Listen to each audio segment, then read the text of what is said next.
Bonjour à toutes et à toutes et bienvenue pour cette nouvelle vidéo. J'espère que vous avez passé de bonnes vacances du mois de février, parce que moi oui, et à cette occasion j'ai profité des vacances pour visionner un film que je possédais sur mon disque dur, et que j'avais mis un bon paquet de temps avant de visionner. Mais maintenant que c'est chose faite, parlons de notre film du jour, Les Maîtres du Temps.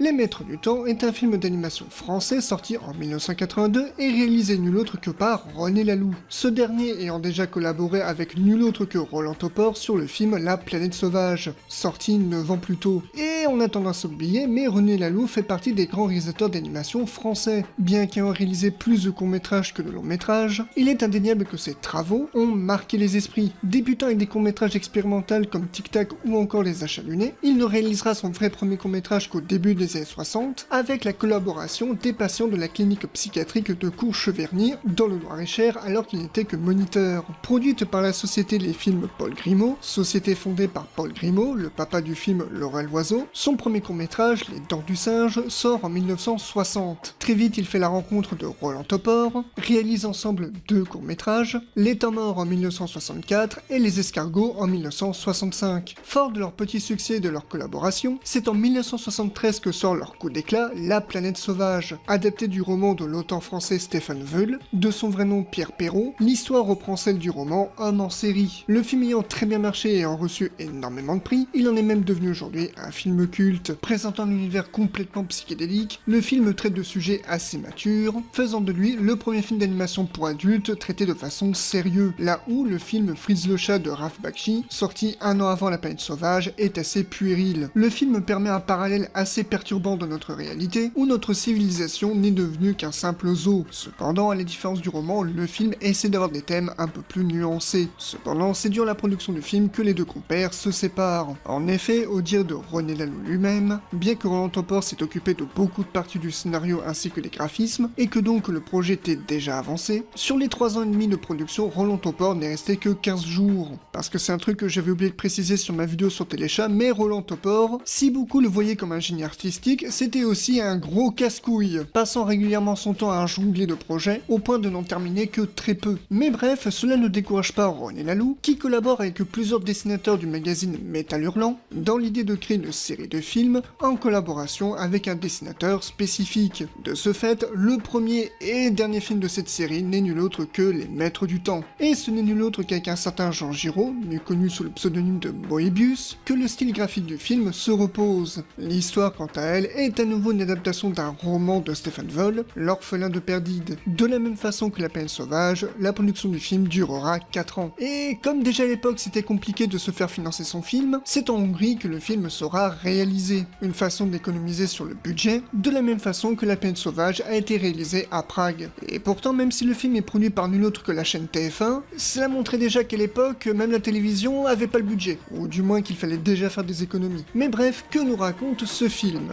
Sur la planète Perdide, Claude et son fils Piel sont poursuivis par une armée de frelons. Alors qu'ils tentent de leur échapper par véhicule, ces derniers ont un accident qui baisse Claude gravement, et avant de partir, laisse un message à son ami Jafar pour qu'il vienne chercher Piel, ainsi qu'un émetteur-récepteur qu'il remet à son fils afin que Jafar puisse le retrouver. Ce dernier étant un aventurier de l'espace, et transporte une cargaison ainsi que ses passagers, le prince Maton ainsi que sa compagne Belle. Cette impérativité le force donc à faire un détour, allant jusqu'à recueillir l'aide de son vieil ami Silbad qui connaît très bien la planète Perdide. Et c'est donc une course contre la montre pour sauver la vie d'un enfant qui se lance. Il est à noter que si le film n'a pas beaucoup marché à sa sortie, il est devenu avec le temps un classique de l'animation française, notamment et surtout aux États-Unis dû à la présence de Moebius, et a laissé un bon souvenir nostalgique à beaucoup d'enfants. Aujourd'hui, énormément de personnes sont prêtes à admettre que c'est un des plus grands films de science-fiction d'animation qu'on ait eu en France, allant jusqu'à même applaudir sa poésie. Et pour être honnête avec vous, je n'ai pas aimé le film. Cependant, qu'on soit bien clair tout de suite, le film est très loin d'être une purge ou un mauvais film. Et en termes de science-fiction, il remplit bien le quota. Les fans de SF, d'animation ou de Moebius trouveront leur compte. La réalisation de René Laloux est même assez appréciable. Et malgré le budget, on arrive à ressentir l'aspect space opéra. Le jeu d'acteur, qui ici est complètement de la création de voix, est même excellente. Et pourtant, malgré le fan de science-fiction que je suis, ce n'est qu'arrivé à un peu plus de la moitié du film que j'ai commencé à me poser des questions. Car c'est du point de vue du scénario que cela me pose problème. Si le début du film entre directement le spectateur dans le vif du sujet, ce qui était exactement la même introduction que dans La Planète Sauvage, mais c'est lorsque Jafar entre en scène que le film perd en rythme. Tout le sentiment de stress et d'impérativité tombe à l'eau, les personnages allant même jusqu'à passer quelques vacances. En réalité, cela donne le sentiment que pour éviter que le film ne se termine en 5 minutes, les scénaristes doivent trouver un moyen de ralentir la progression des personnages afin de perdre du temps. Bien sûr, le chemin que doit prendre Jafar pour atterrir sur Perdide nous est expliqué au début du film, nous exposant au passage la motivation des personnages. Il est donc logique par exemple que Jafar fait un détour pour aller chercher son ami Silbad afin de l'aider dans sa quête, ce dernier ayant une connaissance assez approfondie qui peut l'aider. En revanche, ce n'était pas prévu qu'il vienne passer quelques vacances. Déjà parce qu'en soi cela donne l'impression que le sort de Piel leur est totalement indifférent, ou pas si important que ça, mais également que cela sonne vraiment comme un ralentissement de leur progression. Et par extension, un ralentissement au niveau du rythme du film. Autre exemple, il n'était pas du tout prévu qu'ils arrivent plus tard dans le film sur la planète Gamadis. Tout cela est dû à l'évasion du prince Maton aidé de deux personnages, Ulia et Jade qu'on reparlera plus tard, qui du coup obligent nos personnages à s'arrêter sur Gamadis, donc provoquant une pause dans leur voyage, pour aller non seulement récupérer le prince pour éviter qu'il fasse des conneries, mais doivent en plus se sortir du pétrin parce qu'ils se retrouveront à la merci d'une entité maléfique, et qui, contrairement à ce que les bandes annonces ont pu vendre, ne sont pas les maîtres du temps. Ces espèces d'anges bodybuildés ne sont ni plus ni moins qu'une péripétie parmi tant d'autres. La seule véritable utilité de cette séquence est d'offrir un axe de rédemption au personnage du prince Maton. Le truc, c'est que c'est à partir de ce moment du film que j'ai commencé à me poser des questions. Ce qu'il faut comprendre du fait que je n'ai pas aimé le scénario, c'est que d'un point de vue général, il ne se passe pas grand chose dans le film. Et les péripéties que nos héros parcourent ne sont que des péripéties isolées. Aucune d'entre elles ne se rejoignent pour former un tout. Exemple complètement bête de ma part, mais ces fameux anges qui sont sur Gamadis auraient pu très bien être des habitants de Perdide qui vont mettre des bâtons dans les roues à nos héros, ou auraient pu être les fameux maîtres du temps. Non, parce qu'à ce moment-là du film, je ne savais toujours pas pourquoi le film s'intitulait Les Maîtres du Temps. On ne les mentionne à aucun moment, on ne parle jamais des effets temporels parce que ce n'est pas le sujet, donc du coup, pourquoi avoir changé le titre L'Orphelin de Perdide par Les Maîtres du Temps? Mais surtout, et parce qu'on a tendance à l'oublier alors que c'est le cœur du film,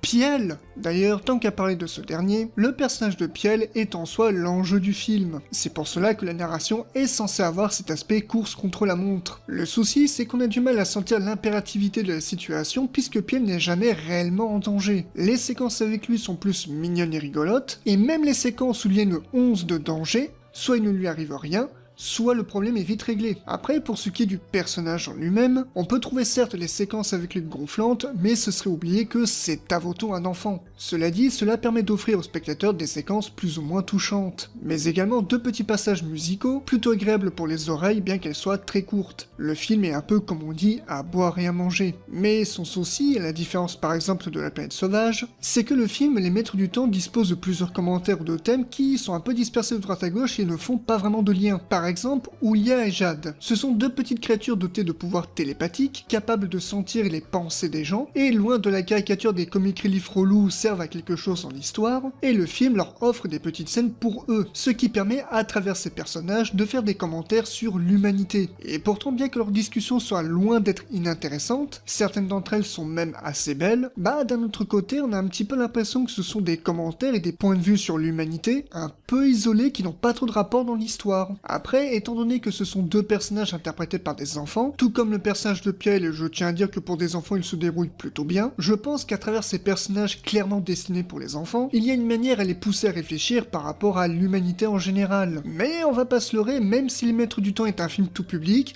c'est plus un film d'animation pour adultes que pour enfants. Même s'il n'y a aucun souci à ce que le film puisse toucher un public jeune, pas mal d'aspects de la narration sont trop complexes pour eux. J'avais par exemple lu des témoignages de personnes qui expliquaient avoir été touchées par le film étant enfant sans rien comprendre de l'histoire. Et justement, tant qu'à parler d'histoire, bah elle est pas aussi simple que prévu. Alors avant d'aller plus loin, je me dois quand même de vous prévenir que je vais spoiler la fin du film. Donc si cela vous intéresse de le visionner, je vous conseille d'arrêter la critique maintenant et d'aller le voir et de revenir plus tard, sauf si vous vous en fichez. Mais bref, le spoil commence dans 5, 4, 3, 2, 1. En effet, l'histoire des Maîtres du Temps n'est pas juste sauver Piel sur notre planète, c'est un peu plus tordu. Et tout cela nous est expliqué par les Maîtres du Temps qui apparaissent au bout des 10 dernières minutes du film. On ne commence à mentionner l'existence des Maîtres du Temps qu'au bout de 1h03. Donc, encore une fois, pourquoi avoir appelé ton film les Maîtres du Temps? Bref, Maîtres du Temps qui, dans la bande-annonce, sont d'ailleurs vendus comme les antagonistes du film, alors qu'en vérité, absolument pas. Mais bref, alors que Jafar, Silbad et Belle s'approchent de la planète Perdide, un événement inexplicable vient les arrêter. Événement qui a été provoqué par les Maîtres du Temps. Ces derniers récupèrent l'équipage et en prennent soin, donc déjà ils ne sont clairement pas une menace, et après avoir interrogé nos personnages sur la raison de leur présence, ces derniers, ou plutôt des personnes qui travaillent pour eux, expliquent la méthode de colonisation des Maîtres du Temps. Et alors accrochez-vous bien parce que tout comme pour Transers, ça n'a pas de sens. Ou du moins si, mais c'est expliqué de façon très complexe. Lorsque les Maîtres du Temps veulent coloniser une planète, bien qu'elle possède déjà sa propre civilisation, ils la font remonter dans le temps, dans le cadre de Perdide de 60 ans en arrière,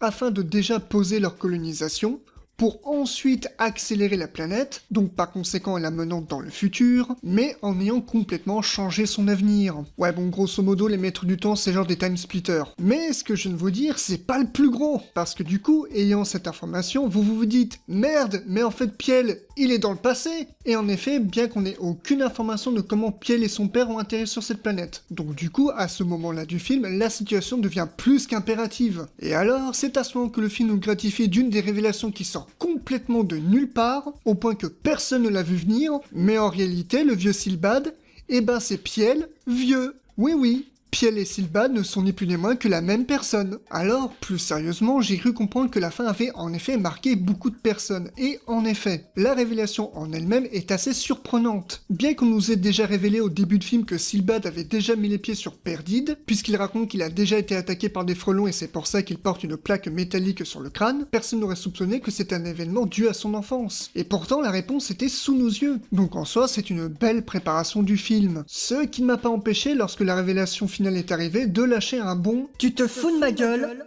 Parce que, malheureusement, au-delà de la surprise de cette révélation, eh bien, c'est tout l'intérêt du film qui s'écroule. Et pire encore, c'est même la cohérence temporelle du film qui s'écroule. Oui, parce que, quand on résume, au final, Piel, qui est l'enjeu du film, n'est plus vraiment un problème, puisqu'on sait que maintenant que Silbad, bah c'est lui, on sait que maintenant il va survivre sur Perdide, donc au final il n'y a absolument aucun enjeu, et plus vraiment de raison de le sauver, au point que nos héros ne le sauvent même pas, puisqu'en réalité, au moment où ils arrivent, il est déjà, entre guillemets, trop tard, puisque c'est un autre personnage débarquant de nulle part qui va sauver Piel, tout en t'expliquant que tout ça est parfaitement logique que cela arrive, mais l'autre problème de cette révélation, c'est que c'est pour dire quoi au final? Alors peut-être que cela doit pousser le spectateur à un second visionnage du film, et d'obtenir un second degré de lecture. Problème est que jusqu'au climax, Silbad n'a jamais été le personnage principal. Enfin, un bon entendeur bien sûr, puisque Silbad a toujours été traité comme un comic relief, l'équivalent d'un vieux scientifique fou, alcoolique mais jovial, mais qui n'est pas vraiment principal. Cette révélation pourrait donner l'aspect qu'on a visionné tout le long de la vie d'un homme, de son enfance jusqu'à la mort, mais comme Silbad n'a jamais été important jusqu'à cet instant, ah, la révélation sonne comme étant un peu venue de nulle part. Mais également, et ça c'est un élément que je déteste, c'est que nos héros ont fait tout ça pour rien, puisque mettant de côté qu'ils communiquent dans deux temporalités différentes, au moment où ils arrivent, Piel est déjà sauvé. Mais pour ne pas non plus paraître trop sévère, le film a eu la bonne idée d'expliquer pourquoi est-ce que Silbad ne se souvient pas de son enfance. Cela vient simplement de la piqûre de frelon qu'il a reçue au crâne qui l'aurait rendu amnésique, et que du coup il ne se souvient d'aucun élément de son enfance. Bon, par contre, j'aime beaucoup le fait qu'à la fin Jafar dit qu'on ne sait rien de la vie de Silbad, mais qu'après le flashback il te fait une liste de sa biographie. Dans son ensemble, on peut certes défendre le film en expliquant qu'il vient des années 80, et que donc, surtout quand tu es accompagné de Moebius, d'obtenir un film de science-fiction farfelu et un peu psychédélique, sauf quand le roman dont il est daté date de 1958. Et, mis à part deux trois différences, le film est assez respectueux du roman, hormis la subtilité qu'à la fin du roman, Piel est recueilli par Jafar et Belle. À l'occasion de la sortie du film, les humanoïdes associés qui possèdent le magazine Métal Hurlant sortent en toute logique un numéro qui fait la promotion du film, en parallèle une version bande dessinée du film sort et c'est une immense arnaque, puisqu'il ne s'agit tout simplement que de screenshots du film,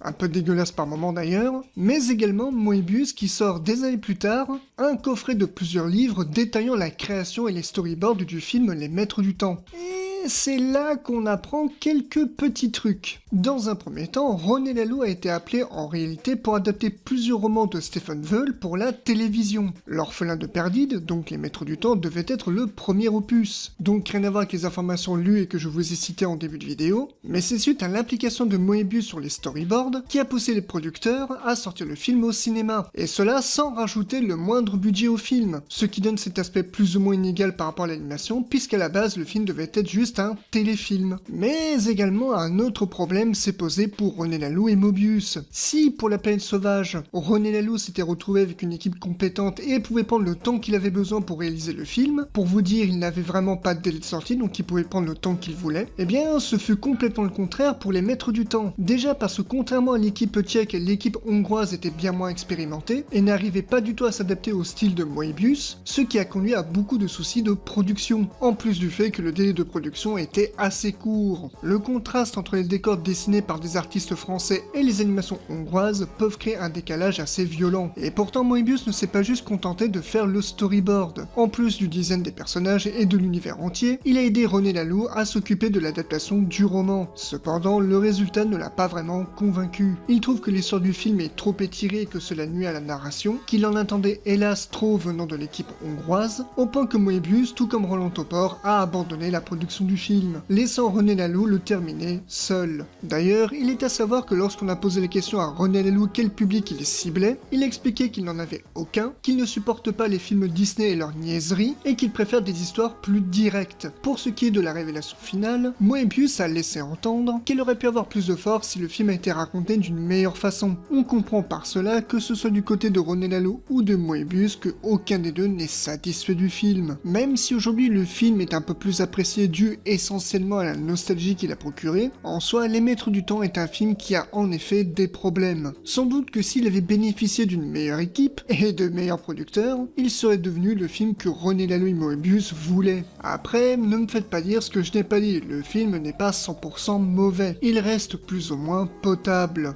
Mais il est clair qu'il a des défauts, Moebius ou pas. En revanche, si vous êtes curieux du film, je vous conseille d'aller jeter un œil. Mais bref, c'est ainsi que se conclut ma vidéo sur le film Les Maîtres du Temps. J'espère néanmoins que ma vidéo vous aura plu, même si j'ai été un petit peu sévère avec le film. Mais bref, prenez soin de vous et à la prochaine!